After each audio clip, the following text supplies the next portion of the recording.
And on Kruger's western flank, an old male lion owns a prime piece of land in an area called the Timbavati.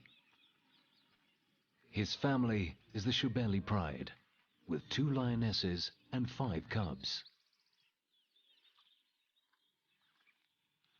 He leaves his pride most nights to patrol his 150 square kilometer territory.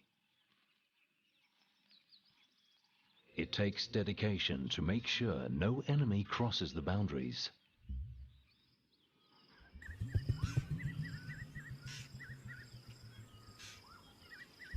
But some nights, he gets distracted.